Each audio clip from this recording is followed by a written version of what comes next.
মা আমেনা তিনি বলেন, আমার সন্তান যখন আমার গর্ভের মধ্যে, আমি যখন আমার সন্তানকে নিয়ে ঘর থেকে বের হই, আমার পায়ের মধ্যে কোনো জুতা ছিল না, জুতা থাকতো না, জুতা নেই।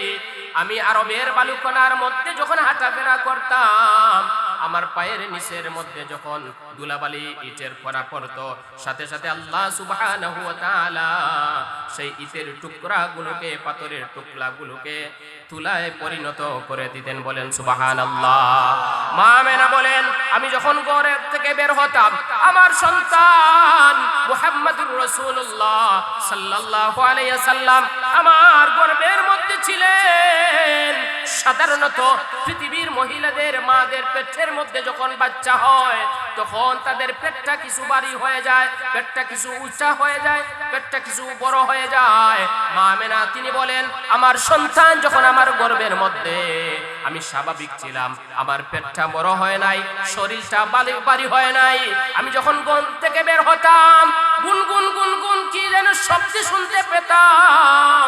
আমি যখন পানি আনার জন্য কুয়ার মধ্যে যেতাম, কুয়ার নিচের মধ্যে পানি থাকতো, আমি যাওয়ার সাথে সাথে কারা যেন কুয়ার নিচ থেকে পানিটা উপরের মধ্যে নিয়ে আসতো। ইনি হচ্ছেন রাহমাতুল লিল আলামিন। ওই নবীজি যেই দিন পৃথিবীর মধ্যে আগমন করেন, পৃথিবীর অবস্থা কেমন হয়েছিল? আল্লাহ সুবহানাহু ওয়া তাআলা ওই নবীকে পরিকল্পনা করে পৃথিবীর মধ্যে প্রেরণ করলেন। এর আগে আদম আলাইহিস সালাম থেকে ঈসা আলাইহিস সালাম পর্যন্ত সব নবী রাসূলগণকে আল্লাহ প্রেরণ করে পৃথিবীটাকে সাজাইলেন, এমন ভাবে তৈরি করলেন, সাজাইলেন। সবার শেষে আপনি আমার নবী মুহাম্মদুর রাসূলুল্লাহ সাল্লাল্লাহু আলাইহি ওয়াসাল্লামকে এই পৃথিবীর মধ্যে প্রেরণ করে আল্লাহর সৃষ্টিকে পূর্ণ করে দিলেন। ওই নবীজি যখন পৃথিবীর মধ্যে আসলেন, ওই নবীজি পৃথিবীর মধ্যে আসার পরে নবীজির বাবা ইন্তেকাল করেছেন, বাবা নাই। মা 6 বছর বয়সে মা ইন্তেকাল করলেন। দাদার কাছে লালিত পালিত হলেন, দাদা আব্দুল মুত্তালিবের কাছে লালিত পালিত হলেন। দাদা আব্দুল মুত্তালিব যখন এই পৃথিবী ছেড়ে চলে গেলেন, ওনার সন্তান নবীজির চাচা, আপন চাচা আবু তালিবের কাছে রেখে গেলেন। আবু তালিব তিনি নবীজিকে এমন ভাবে মহব্বত করতেন, ভালোবাসতেন, নিজের সন্তানের চাইতে আরো বেশি ভালোবাসতেন। ওই আবু তালিব নবীকে এমন ভাবে মহব্বত করতেন যে শরীরের এমন কোনো জায়গা নেই যেই জায়গার সাথে আপনি আমার নবীজির শরীর মুবারকের স্পর্শ লাগে নাই। এর জন্য আবু তালিব তিনি ইন্তেকাল করার পরে জাহান্নামের সবচাইতে লঘু আযাব দেওয়া হবে আবু তালিবকে। তার কারণ হচ্ছে নবীজির শরীর মুবারকের স্পর্শ উনার শরীরের মধ্যে লেগেছিল, শুধুমাত্র পায়ের নিচের মধ্যে স্পর্শ লাগে নাই। সেই জন্য জাহান্নামের সবচাইতে লঘু আযাব আবু তালিবকে দেওয়া হবে। জাহান্নামের 2 জুতা স্যান্ডেল উনার পায়ের মধ্যে পরাইয়া দেওয়া হবে, সবচাইতে লঘু আযাব উনার হবে। নবীজির শরীর মোবারকের সাথে যার স্পর্শ লেগেছে তার জন্য জাহান্নামের আগুন হারাম হয়ে গেছে। নবীজির গাম মুবারক আমাদের জন্য বরকতের, নবীজির প্রস্রাব মুবারক উম্মতের জন্য বরকতের। এর জন্য উম্মে সুলাইম, হযরত আনাস রাদিয়াল্লাহু তাআলা আনহুর মা উম্মে সুলাইম তিনি কি করলেন? নবীজির গাম মুবারক একটি বোতলের মধ্যে সংরক্ষণ করলেন। নবীজি জিজ্ঞাসা করলেন যে আমার গাম কেন তুমি সংরক্ষণ করতেছো, বোতলের মধ্যে রাখতেছো, তার কারণ কি? উম্মে সুলাইম তিনি বলেন, ইয়া মুহাম্মদ নারজু বারাকাতাহু লিসবিয়ানিনা। হে মুহাম্মদ সাল্লাল্লাহু আলাইহি ওয়াসাল্লাম, আপনার গাম মুবারক আমার সন্তানের জন্য, বরকতের জন্য আমি রেখে দিলাম। সম্মানিত হাজিরিন, আল্লাহ সুবহানাহু ওয়া তাআলা যেই নবীকে এই পৃথিবীর মধ্যে প্রেরণ করেছেন, ইনি সাধারণ কোনো নবী ছিলেন না, তিনি অসাধারণ ছিলেন। তিনি এই পৃথিবীর মধ্যে আসার পরে আল্লাহ সুবহানাহু ওয়া তাআলা শুধুমাত্র আমাদের জন্য নবীকে আল্লাহ প্রেরণ করেন নাই, শুধুমাত্র আমাদের জন্য আল্লাহ রহমত হিসাবে প্রেরণ করেন নাই। আল্লাহ সুবহানাহু ওয়া তাআলা তামাম পৃথিবীর মধ্যে তামাম সৃষ্টির মধ্যে যত মাখলুকাত আছে সব মাখলুকাতের জন্য আপনি আমার নবীকে আল্লাহ রহমত হিসাবে প্রেরণ করেছেন। আল্লাহ সুবহানাহু ওয়া তাআলা বলেন, ওয়ামা আরসালনাকা ইল্লা রাহমাতাল লিল আলামিন। আল্লাহ সুবহানাহু ওয়া তাআলা বলতেছেন, হে নবী, আপনাকে আমি তামাম জাহানের জন্য রহমত হিসাবে প্রেরণ করলাম। শুধুমাত্র মানুষ জাতির জন্য আপনি রহমত নয়, জিন জাতির জন্য আপনি রহমত নয়। যারা আপনাকে মানবে, আমি আল্লাহর দ্বীন গ্রহণ করবে, তাওহীদ গ্রহণ করবে, আপনি নবীজির রিসালাত গ্রহণ করবে, শুধুমাত্র তাদের জন্য আমি আপনাকে রহমত পাঠাই নাই। যারা কাফের কুফফার, যারা আপনাকে মানে না, বেদিন, যারা দ্বীন আনবে না, যারা ঈমান আনবে না, তাদের জন্য আমি আল্লাহ আপনাকে রহমত হিসাবে প্রেরণ করলাম। আল্লাহ সুবহানাহু ওয়া তাআলা কত দয়াবান, কত মায়াবান, একবার চিন্তা করেন। আল্লাহ সুবহানাহু ওয়া তাআলা বলেন যে পৃথিবীর মধ্যে আমি মানুষ সৃষ্টি করেছি আমি আল্লাহর ইবাদত করার জন্য, আমি আল্লাহর গোলামি করার জন্য। যারা আমি আল্লাহর কথা শুনে, আমি আল্লাহর গোলামি করে, তাদের কাছে আমি রিজিক পাঠাইয়া দেই, রিজিক বন্টন করি, তাদেরকে আমি রিজিক দেই। যারা আমি আল্লাহর কথা শুনে না, আমি আল্লাহর গোলামি করে না, তাদেরকেও আমি রিজিক দেই। আল্লাহ সুবহানাহু ওয়া তাআলা বলেন, আলহামদুলিল্লাহি রাব্বিল আলামিন। আল্লাহু আকবার বলেন। আল্লাহ সুবহানাহু ওয়া তাআলা বলেন, সমস্ত প্রশংসা আল্লাহর জন্য, যিনি তামাম জাহানের রব, আর রহমানির রহিম, যিনি হচ্ছেন দয়ালু, যিনি হচ্ছেন অসীম করুণাময়, অতি দয়ালু। আল্লাহ সুবহানাহু ওয়া তাআলা বলেন যে আমি রহমান, আমি রহিম। রহমান নামের উসিলায় পৃথিবীর মধ্যে যত মাখলুক আছে, যারা আমি আল্লাহর ইবাদত বন্দেগী করে এবং যারা আমি আল্লাহর ইবাদত বন্দেগী করে না, আমি আল্লাহর রহমান নামের দ্বারা, রহমান নামের উসিলায় সবার কাছে আমি রিজিক পৌঁছাইয়া দেই। আমি আল্লাহ রহমান নামের উসিলায় সবাইকে আমি আল্লাহ রিজিক দান করি, সম্পত্তি দান করি। আমি আল্লাহ ওই দিন রহিম হব, কিয়ামতের দিন শুধুমাত্র আমি রহিম হব, আমি সবার জন্য রহমান হব না। তার কারণ কি? তার কারণ হচ্ছে আল্লাহ সুবহানাহু ওয়া তাআলা কিয়ামতের দিন শুধুমাত্র মুমিন মুত্তাকি, যারা আল্লাহকে মেনেছিল, আল্লাহর দ্বীন মেনে চলেছিল, তাদের জন্য আল্লাহ সুবহানাহু ওয়া তাআলা রহিম হবেন। কাফেরদের জন্য আল্লাহ সেদিন রহিম হবেন না। আল্লাহ সুবহানাহু ওয়া তাআলা মুশরিকদের জন্য সেই দিন রহিম হবেন না, শুধুমাত্র যারা মুমিন মুত্তাকি তাদের জন্য রহিম হবেন। এর জন্য আল্লাহ সুবহানাহু ওয়া তাআলা এমন একজন নবী আমাদেরকে দান করে আমাদেরকে সতর্ক বার্তা দিয়েছেন, আমাদেরকে সঠিক রাস্তা দেখিয়েছেন। আল্লাহ সুবহানাহু ওয়া তাআলা বলেন, আমি নবী রাসূলগণের মধ্যে দুইটা জিনিস রেখে দিলাম। একটা হচ্ছে তারা মানুষদেরকে ভয় দেখাবে, আরেকটা হচ্ছে মানুষদেরকে সুসংবাদ দিবে। আল্লাহ সুবহানাহু ওয়া তাআলা বলেন কুরআনুল কারীমের আয়াত, ওয়ামা নুরসিলুল মুরসালিনা ইল্লা মুবাশশিরিনা ওয়া মুনজিরিন।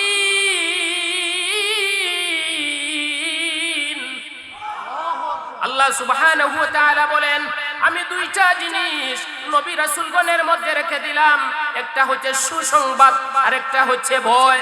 তারা এই দুইটা জিনিস মানুষের কাছে প্রচার করবেন, তাবলীগ করবেন। সুতরাং ওই নবীজির কথা অনুযায়ী আমাদের চলতে হবে। আল্লাহ সুবহানাহু ওয়া তাআলা বলেন, আমি যে পৃথিবীর মধ্যে মানুষ সৃষ্টি করলাম, আমি যত মাখলুক সৃষ্টি করেছি কারোর সাথে আমি পরামর্শ করি নাই, কিন্তু মানুষ যখন আমি সৃষ্টি করব তখন আমি ফেরেশতাদের সাথে পরামর্শ করেছি। সুতরাং সেখান থেকে আমি একটা আলটিমেটাম দিলাম, মানুষদেরকে জানান দিলাম যে তোমাদের দাম অনেক বেশি, তোমাদের ইজ্জত অনেক বেশি। সুতরাং আমি আল্লাহ ফেরেশতাদের সাথে পরামর্শ করে তারপরে আমি আদম বানাইলাম, মানুষদেরকে জানাইয়া দিলাম, ও মানুষ, তোমাদের দাম অনেক বেশি, তোমাদের মর্যাদা অনেক উপরে, তোমরা উচ্চ আসনে আসীন হবে, তোমাদের জন্য আমি আল্লাহ জান্নাত রেখে দিলাম। সুতরাং ওই মানুষরা যদি আল্লাহর রাস্তায় চলাফেরা করে, যদি আল্লাহর দ্বীনের রাস্তায় চলাফেরা করে, 5 ওয়াক্ত নামাজ পড়ে, রমজান মাসে রোজা রাখে, মানুষের সাথে ভালো ব্যবহার করে, মানুষের সাথে সুন্দর আচরণ করে, মুরব্বীদেরকে সম্মান দেয়, মর্যাদা দেয়, মা বাবাকে মর্যাদা দেয়, সম্মান দেয়, আল্লাহ সুবহানাহু ওয়া তাআলা বলতেছেন ওই সমস্ত মানুষদের জন্য আমি উপহার হিসাবে জান্নাতে রেখে দিলাম। সুবহানাল্লাহ। সম্মানিত হাজিরিন, আল্লাহ সুবহানাহু ওয়া তাআলা বলেন, যেই নবীকে আমি পৃথিবীর মধ্যে প্রেরণ করলাম, ওই নবীজির দাম কতটুকু, ইজ্জত কতটুকু। ওই নবীজি যেই দিন পৃথিবীর মধ্যে আগমন করলেন, মা আমেনা তিনি বলেন, আমার সন্তান যখন আমার গর্ভের মধ্যে, আমি যখন আমার সন্তানকে নিয়ে ঘর থেকে বের হই, আমার পায়ের মধ্যে কোনো জুতা ছিল না, জুতা থাকতো না, জুতা নেই। আমি আরবের বালুকণার মধ্যে যখন হাঁটাফেরা করতাম, আমার পায়ের নিচের মধ্যে যখন ধুলাবালি ইটের কণা পড়তো, সাথে সাথে আল্লাহ সুবহানাহু ওয়া তাআলা সেই ইটের টুকরাগুলোকে, পাথরের টুকরাগুলোকে তুলায় পরিণত করে দিতেন। বলেন সুবহানাল্লাহ। মা আমেনা বলেন, আমি যখন ঘর থেকে বের হতাম, আমার সন্তান মুহাম্মদুর রাসূলুল্লাহ সাল্লাল্লাহু আলাইহি ওয়াসাল্লাম আমার গর্ভের মধ্যে ছিলেন। সাধারণত পৃথিবীর মহিলাদের, মাদের পেটের মধ্যে যখন বাচ্চা হয়, তখন তাদের পেটটা কিছু ভারী হয়ে যায়, পেটটা কিছু উঁচা হয়ে যায়, পেটটা কিছু বড় হয়ে যায়। মা আমেনা তিনি বলেন, আমার সন্তান যখন আমার গর্ভের মধ্যে, আমি স্বাভাবিক ছিলাম, আমার পেটটা বড় হয় নাই, শরীরটা ভারী হয় নাই। আমি যখন ঘর থেকে বের হতাম, গুনগুন গুনগুন কি যেন শব্দ শুনতে পেতাম।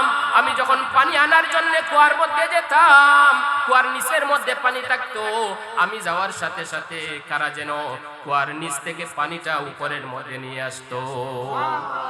ইনি হচ্ছেন রাহমাতুল লিল আলামিন। ওই নবীজি যেই দিন পৃথিবীর মধ্যে আগমন করেন, পৃথিবীর অবস্থা কেমন হয়েছিল? আল্লাহ সুবহানাহু ওয়া তাআলা ওই নবীকে পরিকল্পনা করে পৃথিবীর মধ্যে প্রেরণ করলেন। এর আগে আদম আলাইহিস সালাম থেকে ঈসা আলাইহিস সালাম পর্যন্ত সব নবী রাসূলগণকে আল্লাহ প্রেরণ করে পৃথিবীটাকে সাজাইলেন, এমন ভাবে তৈরি করলেন, সাজাইলেন। সবার শেষে আপনি আমার নবী মুহাম্মদুর রাসূলুল্লাহ সাল্লাল্লাহু আলাইহি ওয়াসাল্লামকে এই পৃথিবীর মধ্যে প্রেরণ করে আল্লাহর সৃষ্টিকে পূর্ণ করে দিলেন। ওই নবীজি যখন পৃথিবীর মধ্যে আসলেন, ওই নবীজি পৃথিবীর মধ্যে আসার পরে নবীজির বাবা ইন্তেকাল করেছেন, বাবা নাই। মা 6 বছর বয়সে মা ইন্তেকাল করলেন। দাদার কাছে লালিত পালিত হলেন, দাদা আব্দুল মুত্তালিবের কাছে লালিত পালিত হলেন। দাদা আব্দুল মুত্তালিব যখন এই পৃথিবী ছেড়ে চলে গেলেন, ওনার সন্তান নবীজির চাচা, আপন চাচা আবু তালিবের কাছে রেখে গেলেন। আবু তালিব তিনি নবীজিকে এমন ভাবে মহব্বত করতেন, ভালোবাসতেন, নিজের সন্তানের চাইতে আরো বেশি ভালোবাসতেন।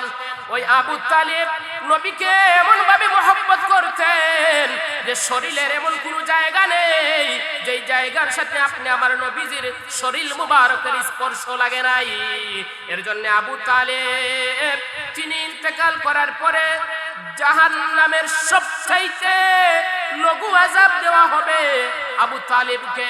তার কারণ হচ্ছে নবীজির শরীর মুবারকের স্পর্শ উনার শরীরের মধ্যে লেগেছিল, শুধুমাত্র পায়ের নিচের মধ্যে স্পর্শ লাগে নাই। সেই জন্য জাহান্নামের সবচাইতে লঘু আযাব আবু তালিবকে দেওয়া হবে। জাহান্নামের 2 জুতা স্যান্ডেল উনার পায়ের মধ্যে পরাইয়া দেওয়া হবে, সবচাইতে লঘু আযাব উনার হবে। নবীজির শরীর মুবারকের সাথে যার স্পর্শ লেগেছে তার জন্য জাহান্নামের আগুন হারাম হয়ে গেছে। নবীজির গাম মুবারক আমাদের জন্য বরকতের, নবীজির প্রস্রাব মুবারক উম্মতের জন্য বরকতের। এর জন্য উম্মে সুলাইম, হযরত আনাস রাদিয়াল্লাহু তাআলা আনহুর মা উম্মে সুলাইম তিনি কি করলেন? নবীজির গাম মুবারক একটি বোতলের মধ্যে সংরক্ষণ করলেন। নবীজি জিজ্ঞাসা করলেন যে আমার গাম কেন তুমি সংরক্ষণ করতেছো, বোতলের মধ্যে রাখতেছো, তার কারণ কি? উম্মে সুলাইম তিনি বলেন, ইয়া মুহাম্মদ নারজু বারাকাতাহু লিসবিয়ানিনা, হে মুহাম্মদ সাল্লাল্লাহু আলাইহি ওয়াসাল্লাম, আপনার গাম মুবারক আমার সন্তানের জন্য, বরকতের জন্য আমি রেখে দিলাম। সম্মানিত হাজির, শুধুমাত্র তাই নয়, উস্তুনে হান্নানা খেজুর গাছের একটি ডাল নবীজির স্পর্শ লেগেছিল, সেই জন্য আল্লাহ সুবহানাহু ওয়া তাআলা সেই ডালটাকে জান্নাতি ঘোষণা করে দিলেন। সুবহানাল্লাহ বলেন। সম্মানিত হাজিরিন, এর জন্য যদি নবীজির শরীর মুবারকের সাথে স্পর্শ লাগার কারণে একটা কাঠের টুকরো গাছের ডাল যদি জান্নাতি হতে পারে, আমরা হচ্ছি সেই নবীজির উম্মত। যদি নবীকে মহব্বত করতে পারি, ভালোবাসতে পারি, তাহলে অবশ্যই অবশ্যই সেই নবীজির সাথে আপনি আমার হাসর হবে, সেই নবীজির সাথে একই জান্নাতের মধ্যে আমরা থাকতে পারবো। বলেন সুবহানাল্লাহ। সম্মানিত হাজিরিন, আল্লাহ সুবহানাহু ওয়া তাআলা কুরআনুল কারীমের মধ্যে বলেন, কুল ইন কুনতুম তুহিব্বুনাল্লাহ ফাত্তাবিউনি ইউহিব্বুকুমুল্লাহ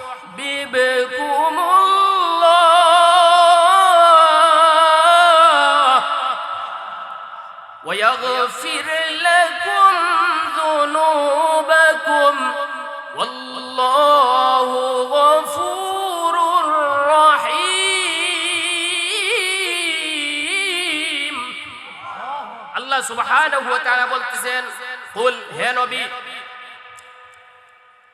ইন কুনতুম তুহিব্বুনাল্লাহ, আপনি জানাইয়া দেন, যারা আমি আল্লাহকে ভালোবাসতে চায়, যারা আমি আল্লাহকে ভালোবাসে, ফাত্তাবিউনি, তারা যেন আপনি নবীজির অনুসরণ করে, আনুগত্য স্বীকার করে। সুবহানাল্লাহ বলেন। আল্লাহ নিজেই বলতেছেন, যারা আমি আল্লাহকে ভালোবাসতে চায় তারা আপনি নবীকে অনুসরণ করতে হবে, আপনার আনুগত্য স্বীকার করতে হবে, তাহলে আমি আল্লাহ, ফাত্তাবিউনি ইউহিব্বুকুমুল্লাহ, তাহলে আমি আল্লাহ তাদেরকে ভালোবাসবো। সুবহানাল্লাহ। ওয়া ইয়াগফির লাকুম যুনুবাকুম, আমি আল্লাহ তাদের গুনাহসমূহ ক্ষমা করে দেব। আল্লাহু গফুরুর রহিম, আমি আল্লাহ হচ্ছি ক্ষমাশীল, আমি আল্লাহ হচ্ছি দয়ালু। বলেন সুবহানাল্লাহ। এই আয়াতের তাফসীর খুলেন, শানে নুজুল দেখেন। কাফের মুশরিকরা যখন নবীকে এসে বলল, সুজা বলল যে আমরা আল্লাহকে ভালোবাসি, আমরা আল্লাহকে ভালোবাসি, আমরা শুধুমাত্র আল্লাহকে ভালোবাসি। মূর্তি পূজারক যারা, তারা বলে আমরা পূজার মাধ্যমে আল্লাহকে পাইতে চাই, আল্লাহকে ভালোবাসতে চাই। সাথে সাথে আল্লাহ সুবহানাহু ওয়া তাআলা সূরা আলে ইমরানের এই আয়াতে কারিমা নাযিল করে দিলেন আর জানাইয়া দিলেন, হে নবী, আপনি বলে দেন যে যারা বলে আমি আল্লাহকে ভালোবাসতে চাই, তারা আপনি নবীকে আগে ভালোবাসতে হবে, আপনি নবীর অনুসরণ করতে হবে, অনুকরণ করতে হবে, আনুগত্য স্বীকার করতে হবে। যারা আমি আল্লাহকে ভালোবাসতে চায় তারা নবী ব্যতীত, আপনি ব্যতীত আমি আল্লাহকে ভালোবাসতে পারবে না। সুবহানাল্লাহ। আল্লাহকে ভালোবাসতে হলে, আল্লাহর ভালোবাসা অর্জন করতে হলে নবীর ভালোবাসা অর্জন করতে হবে, নবীর আনুগত্য স্বীকার করতে হবে, নবীর সুন্নাহ মানতে হবে, নবীর কথা মানতে হবে। সুতরাং যেই নবীকে আপনি আমার জন্য আল্লাহ সুবহানাহু ওয়া তাআলা রহমত হিসাবে প্রেরণ করলেন, যদি ওই নবীজির ভালোবাসা অর্জন করতে পারেন, তাহলে আল্লাহ বলতেছেন আমি আল্লাহর ভালোবাসা অর্জন হয়ে যাবে। সুতরাং যদি আল্লাহকে ভালোবাসতে চান, আল্লাহর ইবাদত করবেন নবীর সুন্নাহ অনুযায়ী, আল্লাহর ইবাদত করবেন নবীর সুন্নাহ অনুযায়ী, আল্লাহর গোলামি করবেন নবীর সুন্নাহ অনুযায়ী, নামাজ পড়বেন নবীর সুন্নাহ অনুযায়ী, রোজা রাখবেন নবীর সুন্নাহ অনুযায়ী, তাসবিহ তাহলিল পাঠ করবেন নবীর সুন্নাহ অনুযায়ী, কোরআন কোরআন তেলাওয়াত করবেন নবীর সুন্নাহ অনুযায়ী। যদি কোনো মানুষ বলে আমি নবীকে মানি না, নবীর সুন্নাত মানি না, আমি আল্লাহকে ভালোবাসি, কিয়ামত পর্যন্ত যদি আল্লাহর ইবাদত বন্দেগী করে যায়, আল্লাহর ভালোবাসা অর্জন করতে পারবে না। সুতরাং যেই নবীকে আল্লাহ সুবহানাহু ওয়া তাআলা বলতেছেন আপনার ভালোবাসা যদি কোনো মানুষ না পায়, আমি আল্লাহর ভালোবাসা পাবে না। আপনি নবীকে যদি কোনো মানুষ মহব্বত করতে পারে, ভালোবাসতে পারে, আপনি নবী যদি তার উপরে সন্তুষ্ট হয়ে যান, আমি আল্লাহ তাদের উপরে সন্তুষ্ট হয়ে যাব। বলেন সুবহানাল্লাহ। সম্মানিত হাজিরিন, আল্লাহ সুবহানাহু ওয়া তাআলা বলতেছেন কুল আতিউল্লাহ ওয়ার রাসূল, যে আল্লাহ এবং তার রাসূলের আনুগত্য করতে হবে, ভালোবাসতে হবে আল্লাহ এবং তার রাসূলের। সুতরাং আল্লাহ সুবহানাহু ওয়া তাআলা বলতেছেন যদি রাসূলের ভালোবাসা অর্জন করতে পারো, আমি আল্লাহ তোমাদেরকে ভালোবাসবো, আমি আল্লাহ তোমাদের গুনাহসমূহ ক্ষমা করে দিব, আমি আল্লাহ হচ্ছি ক্ষমাশীল এবং দয়ালু। সম্মানিত হাজিরিন, এই জন্য যেই নবীকে আল্লাহ সুবহানাহু ওয়া তাআলা পৃথিবীর মধ্যে প্রেরণ করলেন, সাহাবায়ে কেরাম কিভাবে নবীকে মহব্বত করতেন, কিভাবে ভালোবাসতেন। হযরত আবু বকর সিদ্দিক রাদিয়াল্লাহু তাআলা আনহু, যে আবু বকর সিদ্দিক রাদিয়াল্লাহু তাআলা আনহু নিজের সব কিছু বিসর্জন দিয়েছেন, সম্পত্তি বিসর্জন দিয়েছেন শুধুমাত্র নবীকে মহব্বত করার কারণে, শুধুমাত্র নবীকে মহব্বত করার জন্য সব কিছু তিনি ছেড়ে দিয়েছেন, সম্পত্তি ছেড়ে দিয়েছেন। যেই দিন হিজরতের রাত্রিতে আবু বকর সিদ্দিক রাদিয়াল্লাহু তাআলা আনহু নবীকে নিয়ে গুহার মধ্যে অবস্থান করতেছেন, একদিকে শত্রু পক্ষরা সবাই গুরগুর করতেছে নবীকে হত্যা করার জন্য, নাউজুবিল্লাহ বলেন। আবু বকর সিদ্দিক রাদিয়াল্লাহু তাআলা আনহু ওই গুহার ভিতর থেকে কিছুটা ভয় পাইলেন। আল্লাহ সুবহানাহু ওয়া তাআলা সাথে সাথে কোরআনের আয়াত নাযিল করে দিলেন, সানিয়াসনাইনি ইযহুমা ফিল গার ইয ইয়াকুলু লিসাহিবিহি লা তাহজান ইন্নাল্লাহা মা'ানা। হে নবী, এই গুহার ভিতরে শুধুমাত্র আপনারা দুজন নন, আপনাদের দুজনের সাথে স্বয়ং আমি আল্লাহ আছি। সুবহানাল্লাহ। আল্লাহ বলতেছেন হে নবী, আপনি আবু বকরকে জানাইয়া দেন, আবু বকর ভয় পাইতেছে, আপনি জানাইয়া দেন শুধুমাত্র আপনারা দুজন এই গুহার ভিতরে অবস্থান করতেছেন না, আমি আল্লাহ আপনাদের সাথে আছি। যদি আল্লাহ কোন মানুষের সাথে থাকেন তার কোনো ভয় নাই, তার কোনো চিন্তা নাই। যদি আল্লাহর মহব্বত অর্জন করতে চান, আল্লাহর ভালোবাসা যদি অর্জন করতে চান, তাহলে নবীকে মহব্বত করতে হবে কি হবে না? আরো জোরে বলেন, হবে কি হবে না? হযরত আবু বকর সিদ্দিক রাদিয়াল্লাহু তাআলা আনহু গুহার ভিতরে অবস্থান করলেন। সেই জন্য আল্লাহ সুবহানাহু ওয়া তাআলা এই আবু বকরকে এমন ভাবে কবুল করেছেন যেইভাবে দুনিয়ার মধ্যে জীবিত অবস্থায় নবীর সঙ্গে ছিলেন, সাথে ছিলেন, ইন্তেকালের পরেও সেই আবু বকরকে আল্লাহ সুবহানাহু ওয়া তাআলা নবীর সঙ্গী বানাইলেন। আরো জোরে বলেন সুবহানাল্লাহ। একটু জিকির করেন লা ইলাহা।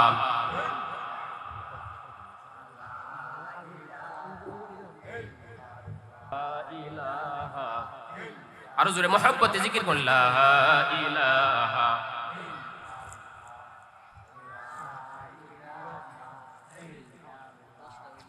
লা ইলাহা লা ইলাহা লা ইলাহা ইল্লাল্লাহু মুহাম্মাদুর রাসূলুল্লাহ সাল্লাল্লাহু আলাইহি ওয়াসাল্লাম। সম্মানিত হাজিরিন, আপনারা যদি একটু আগাইয়া বসতেন তাহলে পিছনের ভাইয়েরা বসতে সুবিধা হতো। একটু কষ্ট করে সামনের দিকে আগাইয়া বসেন, একটু কষ্ট করে সামনের দিকে আগাইয়া বসেন, একটু কষ্ট করেন সামনের দিকে আগাইয়া বসেন। আল্লাহ কবুল করুক। সম্মানিত হাজিরিন, ওই আবু বকর সিদ্দিক রাদিয়াল্লাহু তাআলা আনহুকে নবীজির সঙ্গী দুনিয়ার মধ্যে আল্লাহ বানালেন, কবরের সাথীও বানালেন, এমনকি আল্লাহ সুবহানাহু ওয়া তাআলা জান্নাতের সাথীও বানাবেন। আল্লাহ সুবহানাহু ওয়া তাআলা এই আবু বকর সিদ্দিক রাদিয়াল্লাহু তাআলা আনহুকে এত মর্যাদা দান করেছেন। নবীজির ইন্তেকালের পরে হযরত আবু বকর সিদ্দিক রাদিয়াল্লাহু তাআলা আনহু তিনি যখন খলিফা, ইন্তেকালের পূর্বে সাহাবায়ে কেরামদেরকে বলে গেলেন, ও আমার সাহাবায়ে কেরাম, ও আমার সাথীগণ, বন্ধুগণ, আমার ইন্তেকালের পরে আমাকে গোসল দিয়া কাফন পরাইয়া জানাজা দিয়া নবীজির রওজা মুবারকের পাশে নিবা, গেটের সামনে নিবা। নেওয়ার পরে আমি আবু বকরের পক্ষ থেকে সালাম দিবা আর নবীকে বলবা যে আপনার আবু বকর আপনার কাছে অনুমতি চাইতেছেন, যদি আপনি অনুমতি দেন তাহলে আবু বকরকে আপনার সাথে আপনার পাশের মধ্যে শায়িত করব, কবর দিব। আর যদি আপনি অনুমতি না দেন তাহলে আমাকে জান্নাতুল বাকির মধ্যে নিয়ে তোমরা দাফন দিবা। ওই আবু বকর সিদ্দিক রাদিয়াল্লাহু তাআলা আনহু কেমন মহব্বত ছিল নবীজির অন্তরের মধ্যে। ইন্তেকালের পরে উনাকে গোসল দিয়া কাফন পরাইয়া জানাজা দিয়া নবীজির রওজা মুবারকের পাশের মধ্যে নিয়া একজন বলতেছেন, ইয়া রাসূলুল্লাহ আসসালাতু ওয়াসসালামু আলাইকা ইয়া রাসূলুল্লাহ আসসালাতু ওয়াসসালামু আলাইকা ইয়া হাবিবাল্লাহ। আপনার আবু বকর আপনার রওজার পাশে তিনি আছেন, যদি আপনি অনুমতি দেন আপনার পাশে কবর দিব, আর যদি অনুমতি না দেন জান্নাতুল বাকির মধ্যে নিয়ে কবর দিব। সাথে সাথে রওজা মুবারক থেকে আওয়াজ ভেসে আসলো, আওসালুল হাবিবি ইলা হাবিবি, যে বন্ধুরে বন্ধুর সাথে তাড়াতাড়ি মিলাইয়া দাও, একটুও দেরি করো না। আরো জোরে বলেন সুবহানাল্লাহ। এমন মহব্বত অর্জন করেছিলেন হযরত আবু বকর সিদ্দিক রাদিয়াল্লাহু তাআলা আনহু, যেখানে কিভাবে নবীকে যারা এত বেশি মহব্বত করেছেন তাদের দাম কতটুকু বেড়েছে। আমার সময় সংকীর্ণ। হযরত সালমান ফারসি রাদিয়াল্লাহু তাআলা আনহু নাম শুনেছেন? হযরত সালমান ফারসির নাম শুনেছেন? নবীদের সাহাবী হযরত সালমান ফারসি রাদিয়াল্লাহু তাআলা আনহু, তিনি পারস্যে ছিলেন, বর্তমান ইরান, আগের পারস্য। উনার বাবা ছিলেন অগ্নি পূজারক, তিনিও ছিলেন অগ্নি পূজারক। উনি মন্দিরের মধ্যে থাকতেন, আগুন প্রজ্বলিত করতেন, উনার দায়িত্ব ছিল। ঘর থেকে বের হতে পারতেন না। বাবা যখন কাজের প্রয়োজন হয় ঘর থেকে বের করতেন, কাজের জন্য পাঠাইতেন। হযরতে সালমান ফারসি তিনি ঘর থেকে বের হইলেন, যাইতে যাইতে তিনি রাস্তার পাশে দেখলেন একটি গির্জা দেখা যায়। সেই গির্জার ভিতরে তিনি প্রবেশ করলেন। ওই গির্জার ভিতরে প্রবেশ করার পরে দেখলেন খ্রিস্টানরা তারা ইবাদত করতেছে। উনার ভালো লাগলো। ভালো লাগার পরে বাবার কাছে গিয়ে বললেন যে আমরা যে অগ্নি পূজক, আমরা অগ্নির পূজা করি। আমি রাস্তার পাশে দেখলাম যে খ্রিস্টান ধর্মাবলম্বী যারা তারা আল্লাহর ইবাদত করতেছে, আমার কাছে ভালো লাগছে, আমরা চলো তাদের ধর্ম গ্রহণ করি। উনার বাবা উনাকে বন্দী করে রাখলেন। তিনি বন্দিশালার থেকে বের হলেন। বের হওয়ার পরে খ্রিস্টানদের কাছের মধ্যে গেলেন, তাদের একজন পাদ্রীর কাছে গেলেন। যাওয়ার পরে সেই ধর্ম গ্রহণ করলেন। ওই পাদ্রী কিছুদিন বাঁচলেন, কিছু বছর বাঁচলেন। বাঁচার পরে হযরত সালমান ফারসি ওই পাদ্রীকে বলল যে আপনার ইন্তেকালের পরে আমি কার কাছে যাব? তিনি আরেকজন পাদ্রীর সন্ধান দিয়ে গেলেন। তিনি আরেকজন পাদ্রীর কাছে গেলেন। এইভাবে যাইতে যাইতে সর্বশেষ যেই পাদ্রীর কাছে তিনি অবস্থান করতেছিলেন, ওনার ইন্তেকালের পূর্বে সালমান ফারসি রাদিয়াল্লাহু তাআলা আনহু জিজ্ঞাসা করলেন যে আপনার ইন্তেকালের পরে আমি কার কাছের মধ্যে যাব, কার কথা শুনবো, কার অনুসরণ করব? ওই পাদ্রী বলেন যে আমার ইন্তেকালের পরে আমার মতো আর এমন পাদ্রী হবে না, কিন্তু আমার ইন্তেকালের কিছু বছর পরে এই পৃথিবীর মধ্যে এমন একজন নবীর আবির্ভাব ঘটবে, এমন একজন নবী আগমন করবেন যিনি আরবের নবী, আজমের নবী, যিনি আরবের মধ্যে জন্ম হবে। ওই নবীজির হাত মুবারক ধরে তুমি তার কাছে বায়াত হইয়া যাইও, কালিমা পড়ে মুসলমান হয়ে যাইও, তার ধর্ম গ্রহণ করিও। ওই সালমান ফারসি কিভাবে আরবে যাবেন? তিনি আরবের রাস্তা চিনেন না, আরবের রাস্তা চিনেন না। একটা কাফেলার সন্ধান তিনি পেলেন। ওই কাফেলাকে ওনার কিছু বকরি ছিল, ছাগল দিয়ে দিলেন যে আমাকে আরবের মধ্যে পৌঁছাইয়া দিবেন। সালমান ফারসি রাদিয়াল্লাহু তাআলা আনহু ওই গোত্রের সাথে যাইতে যাইতে, কাফেলার সাথে যাইতে যাইতে ওই কাফেলা ওনার সাথে বিশ্বাসঘাতকতা করলো। একজন ইহুদির কাছে বিক্রি করে দিল। ওই ইহুদির বাড়ির মধ্যে উনি কাজ করতেন। ওই ইহুদির একজন আত্মীয় ছিল, সে থাকতো ইয়াসরিব, বর্তমান মদিনা শহর। ইয়াসরিব থেকে তার বাড়ির মধ্যে আসার পরে ওই ইহুদির কাছ থেকে সেও সালমান ফারসিকে কিনে তার বাড়ির মধ্যে নিয়ে গেল। সালমান ফারসি ইহুদির বাড়ির মধ্যে কাজ করতেছেন আর ওনার মাথার মধ্যে শুধুমাত্র একটি প্রশ্ন গুরগুর করতেছে, ওই নবীজি কোন দিন আগমন করবেন, কোন দিন আসবেন, ওই নবীজির হাত মোবারক ধরে আমি ওনার ধর্ম গ্রহণ করব, ওনার দিন গ্রহণ করব, আমি মুসলমান হব, ওই নবীজি কোন দিন আগমন হবেন। যাইতে যাইতে সময় যাইতে যাইতে কাঙ্ক্ষিত সেই সময়টা যখন চলে আসলো, একদিন তিনি খেজুর গাছের মধ্যে উঠলেন আর নিচের মধ্যে ইহুদিরা মানুষরা বলা বলি করতেছে যে মক্কা থেকে আব্দুল্লাহর বেটা মুহাম্মদুর রাসূলুল্লাহ সাল্লাল্লাহু আলাইহি ওয়াসাল্লাম হিজরত করে মদিনার মধ্যে আসতেছেন। সালমান ফারসি রাদিয়াল্লাহু তাআলা আনহু এই কথা শোনার পরে সাথে সাথে ওই গাছ থেকে লাফ দিয়ে জমিনের মধ্যে পড়ে গেলেন। আর ওনার যে মালিক, ইহুদি মালিক, বলল যে আপনি কার কথা বললেন, আবার বলেন। তিনি বললেন মুহাম্মদ সাল্লাল্লাহু আলাইহি ওয়াসাল্লাম, তিনি নাকি নবী, তিনি হিজরত করে ইয়াসরিবের মধ্যে আসতেছেন। সালমান ফারসি তিনি খুশি হয়ে গেলেন। প্রতিদিন তিনি অপেক্ষা করতেন কোন দিন নবীজি আসবেন আর কোন দিন নবীজির হাত মোবারক ধরে কালিমা পড়ে মুসলমান হবে।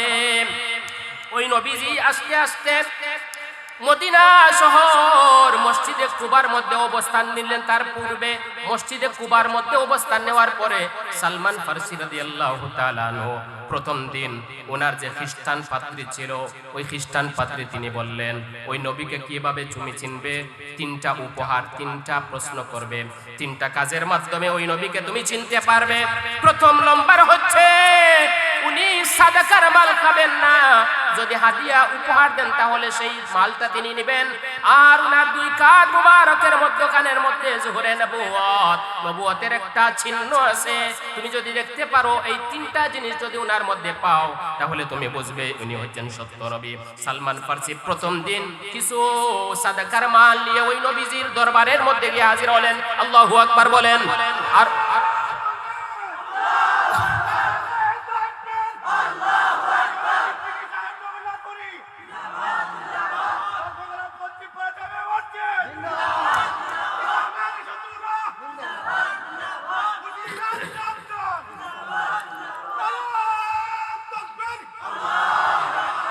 মারহাবা বল। সালমান ফারসি রাদিয়াল্লাহু তাআলা আনহু প্রথম দিন তিনি সাদাকার কিছু মাল নিয়ে ওই নবীজির দরবারের মধ্যে হাজির হলেন। সাহাবীগণ নবীজির চতুর্দিকে বসে আছেন। যখন সাদাকার মাল নিয়ে দিলেন, ওই নবীজি বললেন এই মালটুকু তুমি আমার পাশে যারা বসে আছে তাদেরকে দাও। সুবহানাল্লাহ বলেন। তিনি সাদাকার মাল নিলেন না, খাইলেন না। সালমান ফারসি তিনি বুঝলেন আমার একটা প্রশ্নে তিনি বিজয়ী হয়েছেন, তিনি পাস করছেন। পরের দিনে আরো কিছু উপহার নিয়ে খেজুর নিয়ে নবীজির দরবারের মধ্যে হাজির হলেন। নবীজির দরবারের মধ্যে হাজির হওয়ার পরে ওই খেজুর উপহার দিলেন, নবীজি খাইলেন। তিনি বুঝলেন তিনি তো পাস করছেন, তিনি নবীজি। আবার একটা প্রশ্ন রইছে, উনার দুইটা কাঁধ মুবারকের মধ্যখানে জোহরে নবুয়ত কিভাবে আমি দেখব? নবীজি একদিন এক সাহাবীর জানাজার মধ্যে যাবেন, তিনি ভোর থেকে যখন বের হইছেন, সালমান ফারসি রাদিয়াল্লাহু তাআলা আনহু নবীজির পিছন দিকে হাঁটতেছেন। স্বাভাবিকভাবে হাঁটতেছেন না, উকি মারতেছেন, এদিক সেদিক তাকাচ্ছেন, কি যেন হইছে।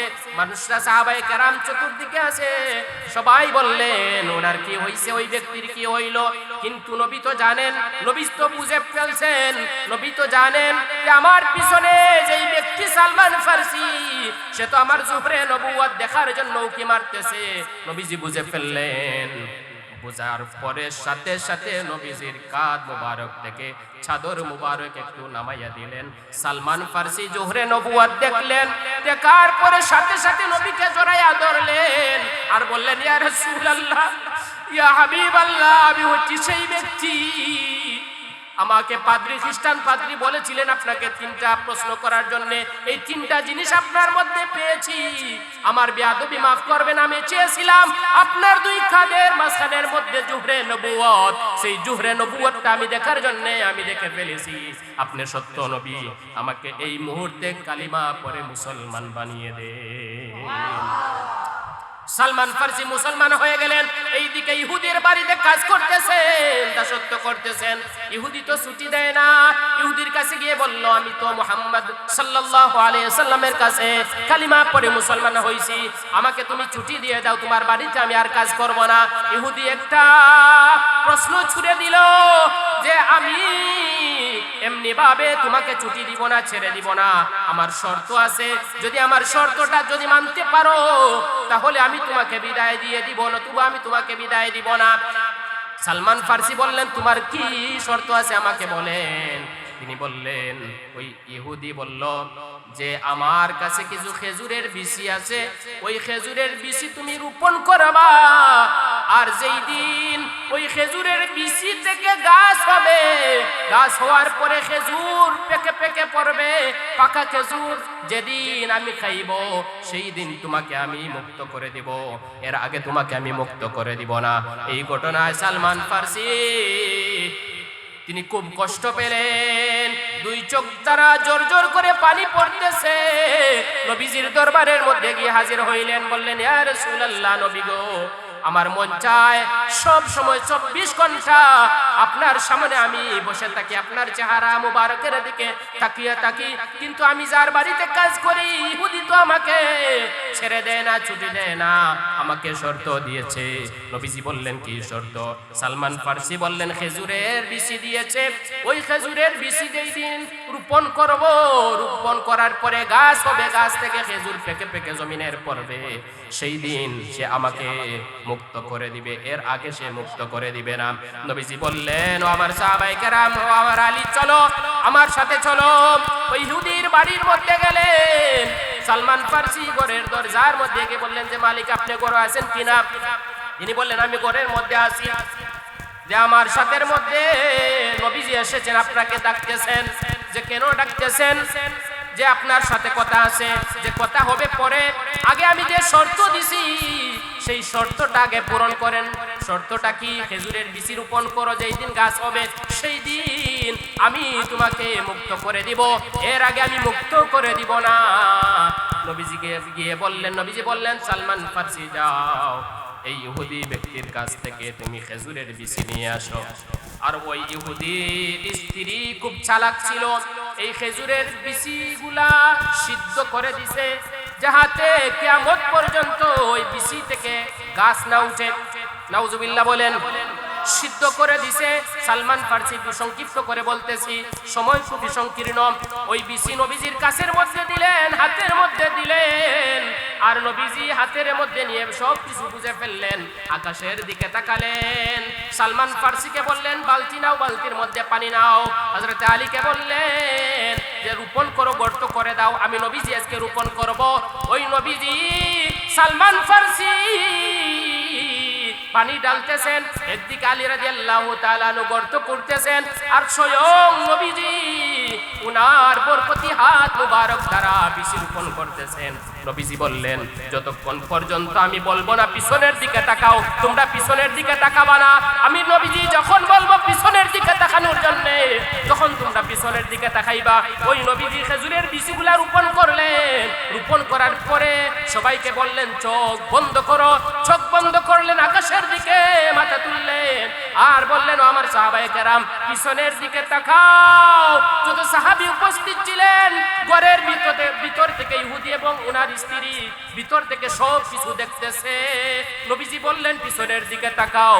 হযরতে সালমান ফার্সি, হযরতে আলী রাদিয়াল্লাহু তাআলা আনহু পিছনের দিকে তাকিয়ে দেখেন, কিছুক্ষণ আগে যেই নবীজি যে খেজুরের বিচি রোপণ করেছিলেন, ওই বিচিতে গাছ উঠে খেজুর ধরে পেকে পেকে জমিনের মধ্যে পড়তেছে।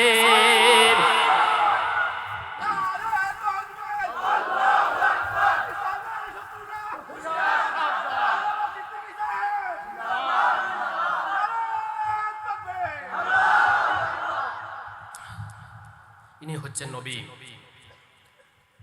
ইনি হচ্ছেন নবীজি রহমাতাল লিল আলামিন। আপনি আমার জন্য রহমত, আপনি আমার জন্য বরকত।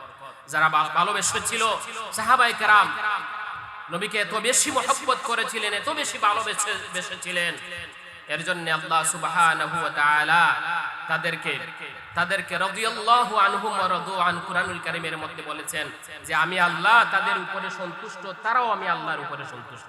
সুবহানাল্লাহ, সুবহানাল্লাহ। এর জন্য নবীকে ভালোবাসতে হবে, অন্তর থেকে ভালোবাসবেন, অন্তর থেকে মহব্বত করবেন। যদি নবীজির ভালোবাসা অর্জন করতে পারেন, নবীজির দিদার যদি নসিব হয়ে যায়, আপনি আমার ইহকাল পরকাল সব কিছু ধন্য হয়ে যাবে। এর জন্য আপনাদের কাছে কিছু মেসেজ দিয়ে যায় যে নবীজির সুন্নাত মানবেন কি মানবেন না? আরো জোরে বলেন, মানবেন কি মানবেন না? এই নবীকে মহব্বত করবেন কি করবেন না? আরো জোরে বলেন, করবেন কি করবেন না? এই মিলাদুন নবীর মাস, নবীজির আগমনের মাস, নবীজির সিরাত মানবেন, নবীজির মিলাদ আলোচনা করবেন, মানুষের কাছে নবীজির মেসেজ পাঠিয়ে দিবেন, বিধর্মীর কাছে নবীজির মেসেজ পাঠিয়ে দিবেন, যাহাতে বিধর্মীরা বুঝে, কাফেররা জানে বুঝে যে রাহমাতুল লিল আলামিন এই মাস আগমন করেছিলেন। এর জন্য মুসলমানরা খুশি হয়েছে, আনন্দ উদযাপন করতেছে। তারা ইবাদতের মাধ্যমে, নাতের মাধ্যমে, জিকিরের মাধ্যমে, মজলিসের মাধ্যমে, কোরআন তেলাওয়াতের মাধ্যমে, রোজার মাধ্যমে খুশি উদযাপন করতেছে, শুকরিয়া আদায় করতেছে। সুতরাং সেই নবীকে তামাম বিশ্বের মানুষের কাছে উনার খবর পৌঁছাইয়া দিতে হবে যে উনি হচ্ছেন রাহমাতুল লিল আলামিন। উনার শাফাআত না ছাড়া কিয়ামতের দিন আল্লাহ বিচার শুরু করে দিবেন না। কথা ঠিক কিনা বলে? এর জন্য ওই নবীকে মহব্বত করবেন, নবীকে ভালোবাসবেন। আরেকটা মেসেজ আপনাদের কাছে আমি দিয়ে যাই, আমার সময় শেষ হয়ে যাচ্ছে।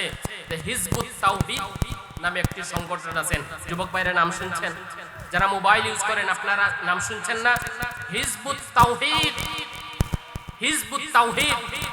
প্রতিষ্ঠা হয়েছে 1995 সালে। বায়েজিদ খান সে প্রতিষ্ঠা করেছিল। এখন বর্তমানে এই দলের সর্বোচ্চ নেতা, তাকে ইমাম বলা হয়। তাদের আকীদা কেমন? তাদের আকীদা থেকে যুব সমাজকে সচেতন করতে হবে, জাগ্রত করতে হবে। তাদের আকীদা, এরা হচ্ছে পথভ্রষ্ট, এরা হচ্ছে গুমরা। তাদের আকীদা গ্রহণ করা যাবে না। তারা কি বলে জানেন? উলামায়ে কেরাম, দেওবন্দি উলামায়ে কেরাম বলেন, আলিয়াপন্থী উলামায়ে কেরাম বলেন, কওমিপন্থী উলামায়ে কেরাম বলেন, তাদেরকে জিজ্ঞাসা করবেন যে আমরা যারা নামাজ পড়ে আসছি, আমরা যারা নামাজ পড়তেছি, আমাদের আকাবিররা যেইভাবে নামাজ পড়ার কথা বলে গেছেন, আজকে সেই ভণ্ড, সেই সংগঠনের ইমাম হুসাইন মোহাম্মদ সালিম, তাকে আমরা সতর্ক করে দিতে চাই। সে বলতেছে যে ইসলামের মধ্যে টুপি, পাঞ্জাবি, দাড়ি, বুরকার কোনো গুরুত্ব নাই। নাউজুবিল্লাহ বলেন। এইসব কোনো মানুষের মন গড়া, এটা হচ্ছে যে আলিমদের মন গড়া, এটা হচ্ছে উলামায়ে কেরামদের মন গড়া। সুতরাং তাদের কাছে আমরা মেসেজ পৌঁছে দিতে চাই যে আমরা যাদের উপরে হজ ফরজ হয়েছে, যারা হজ করতে যান, তারা একটা ইবাদত করেন, কিন্তু সে বলতেছে এটা ইবাদত নয়, হজটা এটা ইবাদত নয়, আন্তর্জাতিক একটি সম্মেলন। নাউজুবিল্লাহ বলবেন না। হজটাকে সে ইবাদত বলতেছে না, সে বলতেছে আন্তর্জাতিক একটা সম্মেলন, সেটা ইবাদত হতে পারে না। সে বলতেছে যে মুসলমানরা, উলামায়ে কেরাম, আলিমরা, হুজুররা যেভাবে মানুষদেরকে বুঝাইতেছে যে নামাজ তারা যেইভাবে পড়তেছে, যে নামাজের ভিতরে তারা যেইভাবে প্রশিক্ষণ দিতেছে, নামাজ শিখাইতেছে, আসলে নামাজটা সেই রকম না। নামাজটা হচ্ছে একটা যুদ্ধের ট্রেনিং। নাউজুবিল্লাহ বলবেন না। এটা হচ্ছে যুদ্ধের একটি ট্রেনিং। এটা হচ্ছে তাদের বোধ আকীদা। এদের কথা শুনবেন না, এদের কথা মানবেন না। দেখবেন যুবতীরা তারা একত্রিত হয়ে সম্মেলন করতেছে, কথা বলতেছে, হাঁটতেছে, চলতেছে, ফিরতেছে। এই সমস্ত গুমরাহি, এই সমস্ত বন্ডের দল হিজবুত তাওহীদ, এটা হচ্ছে জাহান্নামী একটি দল।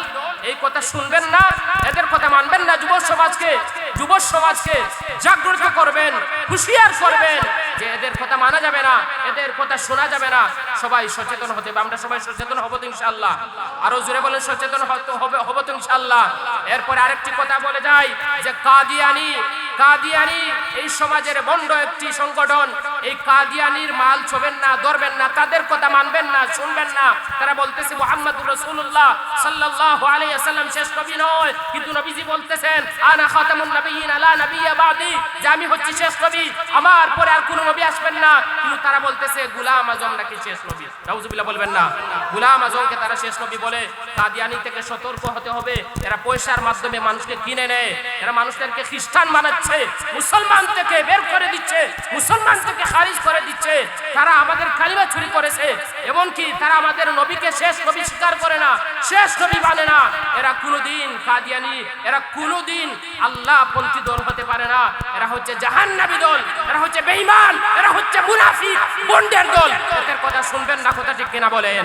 যাই হোক, সবাই সতর্ক হবেন, সবাই সতর্ক থাকবেন যে আমাদের ঈমান লুটার জন্য এই খ্রিস্টান বলেন, কাদিয়ানি বলেন, হিজবুত তাওহীদ বলেন, এমন ভাবে তারা আমাদেরকে গ্রাস করেছে।